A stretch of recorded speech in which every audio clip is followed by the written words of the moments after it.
There's a form of weariness that no amount of rest can cure. Scientists call it soul fatigue, and it affects nearly 1/3 of adults in developed nations.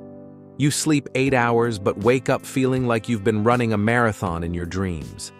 The weight isn't in your muscles, it's in your spirit, like your essence is dragging chains you can't unlock. People ask what's bothering you, but there's no single answer. Because what shattered you wasn't one earthquake. It was 1,000 tremors that slowly cracked your foundation over months and years. Those who feel exhausted with existence don't crave disappearance. They crave silence. Silence from the pressure to meet expectations, from comparing themselves to highlight reels, from the exhausting act of pretending everything's okay when every morning feels like stepping onto a stage without a script. If these words are hitting home, please subscribe to this channel and share this message. What follows could help you understand why you feel this way. And someone in your life needs to hear this too. Mental health researchers have a name for this condition: emotional depletion syndrome. It's the point where your psyche stops resisting, not because you're fragile, but because you're empty. It manifests when your emotional expenditure has outpaced your emotional replenishment for too long. You're constantly giving just to survive, but receiving almost nothing to sustain you. The exterior often betrays nothing.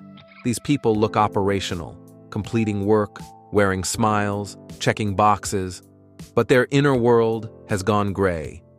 Happiness feels like a melody they used to recognize, but can't quite recall anymore. And here's the critical part. This isn't just psychological, it's physiological. Under sustained stress, the brain restructures itself into survival architecture.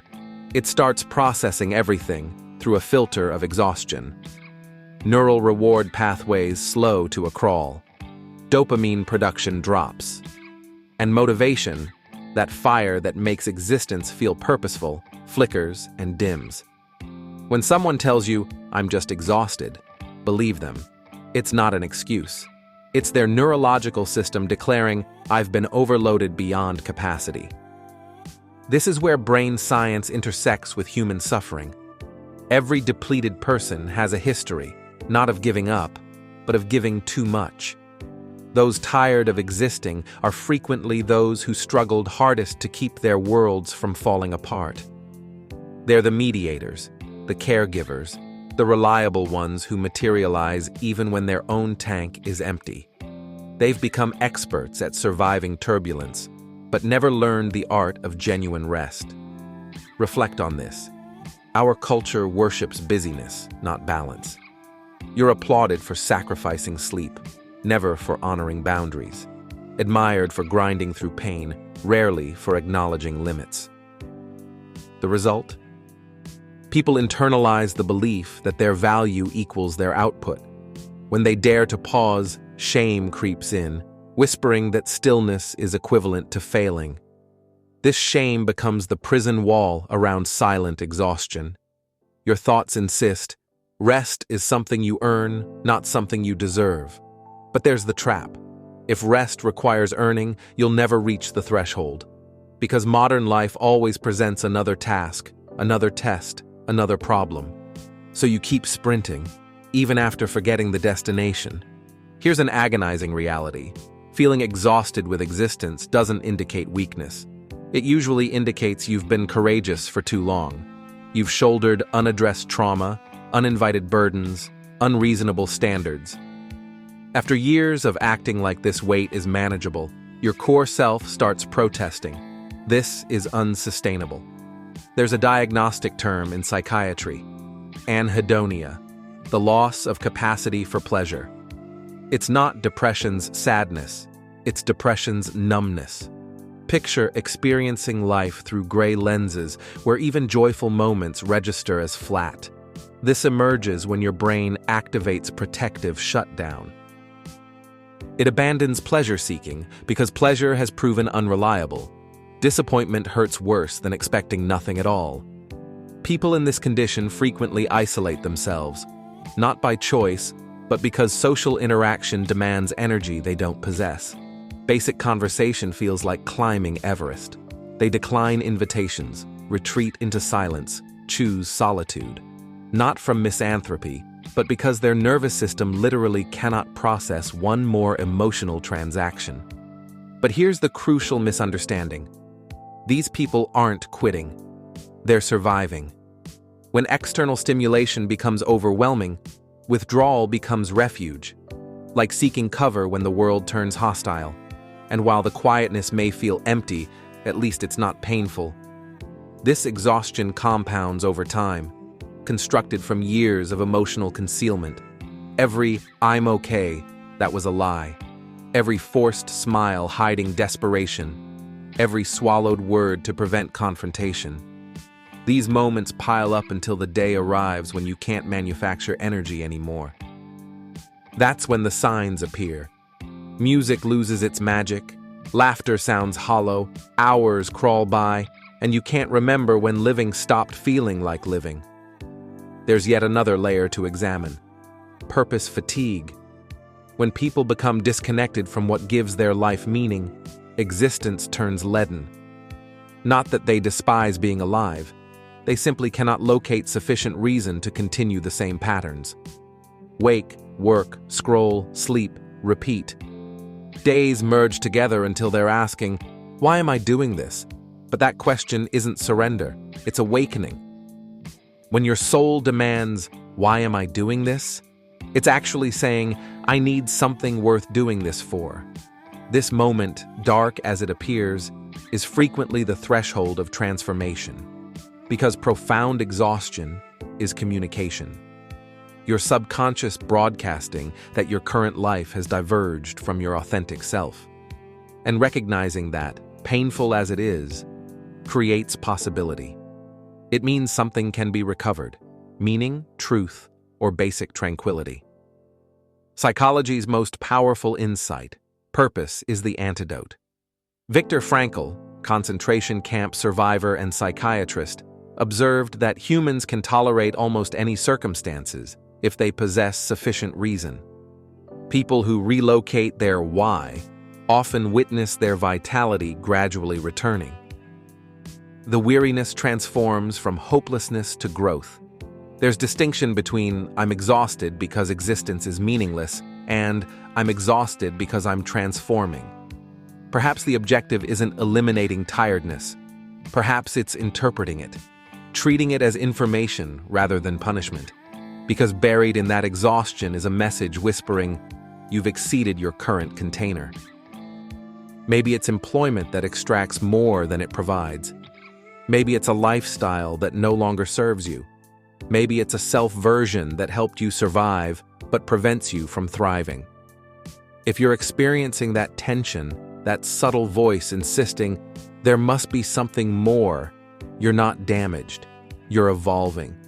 There's unexpected beauty in this experience. Those who've carried emotional depletion's burden often develop extraordinary compassion. They recognize suffering in others instinctively. They detect struggles beneath others' facades. They learn gentle speech, profound love, radical honesty. Because they've discovered that facades don't facilitate healing. Perhaps that's the paradox of exhaustion with existence.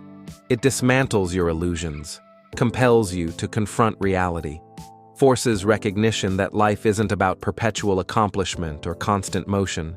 It's about congruence, discovering spaces where you can breathe without pretense. If you're absorbing this and recognizing yourself, remembering that invisible burden, that persistent ache, know this: you're not isolated. You're not abnormal for experiencing this. You're human in a world that's forgotten how to honor rest.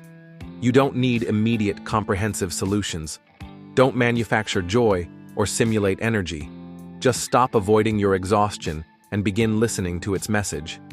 Because sometimes, exhaustion with existing isn't conclusion. It's the prelude to existing differently. When you acknowledge you're tired of existing, reality shifts. For the first time, you're genuine, not with others, with yourself. And that authenticity, heavy though it feels, initiates healing. Because until you identify your fatigue, you'll keep attempting to remedy it through distraction, new ambitions, new habits, new stimulation, anything suggesting forward motion. But what you're actually craving isn't more motion, it's substance. And substance doesn't always emerge from monumental achievements or revolutionary insights. Sometimes it's discovered in the minutest, quietest instances. Rain streaking down glass, a melody that resonates with your soul, sitting wordlessly without needing to impress anyone. In these instances, your nervous system finally exhales. Thank you. Because rest isn't indolence, it's restoration. When you begin resting, not just your body but your emotions, you recognize how extensively your life has been governed by survival instinct. Every choice, every strategy, every response designed to minimize pain rather than cultivate peace. That's comprehensible. Your neurology prioritizes it. The human brain values security over satisfaction. That's why even when your life appears successful externally, you can feel vacant internally, because security divorced from meaning eventually becomes confinement. Here's what remains unspoken. When you're exhausted with existing, it's not because you desire termination. It's because you desire something profound to justify continuation. A reason that makes consciousness feel valuable again. A reason transcending duty or routine. And wonderfully, that reason needn't be monumental, just authentic. Psychology recognizes a phenomenon, existential weariness, when consciousness tires from operating without direction, not because circumstances are terrible, but because they lack trajectory. You might possess comfort, security, achievement, but if these misalign with your authentic nature, they deplete you. Humans weren't designed to merely endure patterns. We're designed to feel vitality within them. That's why people experiencing this void often interrogate everything: profession, principles, connections. Not because they're confused, but because their essence is exhausted from performing. It's communicating. This life configuration no longer accommodates me. And that recognition, agonizing though it may be, is sacred. It's authenticity's doorway. You begin exploring profound questions. How would my existence appear if I abandoned approval-seeking? What would I pursue if disappointment held no threat? What if serenity outweighed productivity? Suddenly, exhaustion becomes coherent. It wasn't frailty, it was rebellion. Your consciousness resisting a life pattern, contradicting your truth. Here's what gets overlooked. Vitality doesn't originate solely from sleep or nutrition. It originates from alignment. When your behaviors match your values, you feel weightless. When they conflict, even trivial tasks feel insurmountable. That's why you can invest 12 hours in beloved work and feel invigorated, but 2 hours in detested work and feel annihilated. Physiology follows psychology. So what's available to someone experiencing this exhaustion? The solution isn't immediate life renovation. It's initiating small authenticity practices. Begin observing what depletes you. Begin observing what sustains you. Perhaps certain relationships. Perhaps your schedule. Perhaps the self-version perpetually projecting strength. Once you identify these patterns, you can begin releasing them. Not through drama, but through gentleness. Because healing isn't spectacle, it's quiet homecoming. Eventually, you recognize the world isn't demanding perfection. You've been demanding that from yourself. You've constructed impossible criteria from fear that pausing means falling behind. But behind what? Behind whom? Nobody truly knows their path. Everyone's merely seeking small justifications to continue forward. When you cease comparing your timeline to others, you discover that peace never followed achievement. It always followed acceptance. Something transformative occurs when someone accepts their exhaustion without self-judgment. It revolutionizes their self-relationship. Rather than intensifying pressure, they deepen listening. Rather on not a flawless existence, but truthful existence. Existence constructed on authentic nourishment. So if you currently occupy that space, where basic tasks feel overwhelming, where days dissolve indistinguishably, remember, you're not delayed. You're not defective.